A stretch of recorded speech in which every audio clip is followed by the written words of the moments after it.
Hey everyone, it's Antoinette of Montalvo International. I just wanted to jump on and just release a bit of revelation that the Lord was releasing to me, and just thinking about lessons in waiting on God's prophetic promises. And there's a lot of different things that the Lord has been speaking to me about, and He's had me just kind of sitting with those things and just meditating on them and just allowing Him to develop it. But this particular thing, I really felt like He wanted me to share it in encouragement for those who are waiting for God's great end result.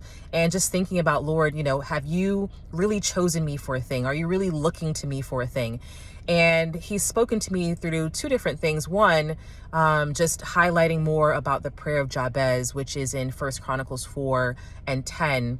And there's actually a book that accompanies that prayer, but just understanding that, the Lord said to Jabez that he was more honorable than his brothers. Now, the context behind how he became more honorable, I'm not really sure, but the Lord labeled him on that.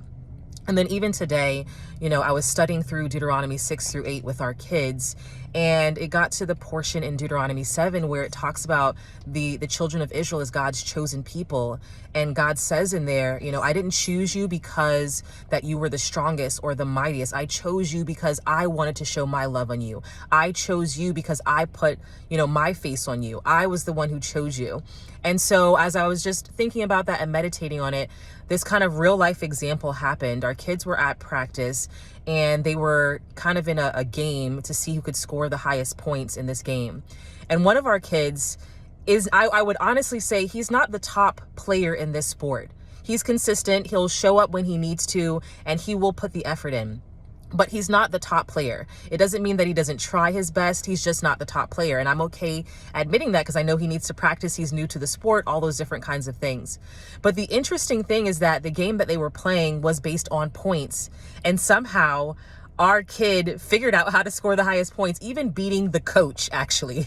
He scored higher than the coach. And at the end of the game, when they had the tally for, who was on the leaderboard, our child was the winner. He had the most points with like 326 points or something like that. And I started thinking about that and connecting it with Deuteronomy 7 and how when God puts His favor on you, when He puts His hand on you, you may not be the top choice. You may not be the best at it. You may still be learning. God may have to equip you with things that you don't know. He may put you in a position that you're just not the top of the line. It may, I think about David. David was passed over by all of his brothers. They said he was the last to be picked.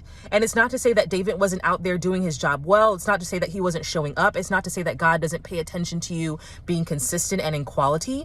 But God also He's a God that will elevate you regardless, because if He chooses you, He chooses you. And so as I sat back looking at this leaderboard and seeing our kid at the top and knowing that, there are other kids that are better than him, but even those other kids at the end of the game said, I noticed that, your son was getting better. I noticed that from the first time that we started playing, they've been playing with a few of these kids in this group for a little while, that they're hitting further, hitting better. And again, it's not to say that he's the number one. And I want him to practice to be, number one, to be great, but to be the best of his ability and to be an excellence. But I also just recognize that when God favors you, when God elevates you, when God puts you on top, when God decides to say, I'm going to choose you, it's not because you're the mightiest. It's not because you're the best. It's not because of anything else, but for Him to get glory in it. And that's why I think a lot of times He puts us into positions that we can't innately do ourselves. And it's not to say that He doesn't give us talents and allow us to be naturally inclined to do things. But truly, when God is elevating you into something, He is going to put His favor on it. He's going to choose you, and you're going to come out the top scorer. You're going to come out the lead. You're going to come out on top. And then He's also going to fine tune you and hone things in so that the skill and the ability that He's given you and that He'll form in you is going to match with what He's already doing. So I just encourage you, maybe there's things that you're waiting for. Maybe there's things that you feel passed over for. Maybe there's things that aren't quite connecting. Maybe you even think someone's better than me. Someone else should deserve this relationship or this job or this position or this business or this ministry or this, whatever it is, this peace, these children, whatever they are, whatever it is. But God is saying, once I've chosen you, and I'm the one who will elevate you. And it makes me think of Romans 8:31 that says, if God is for us, who can be against us? Who can be against us?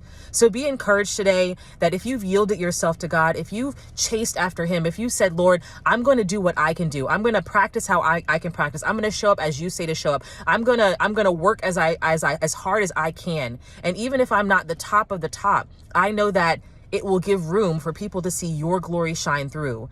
And that no matter what, regardless of what it looked like in the result of it, in the process of it, you'll come out on top. You'll come out the leader. You will come out the winner. So I just bless you for the strength and the stamina that you need to see God come all the way through to your prophetic promises and put you in the place that he desires for you to be in Jesus' name.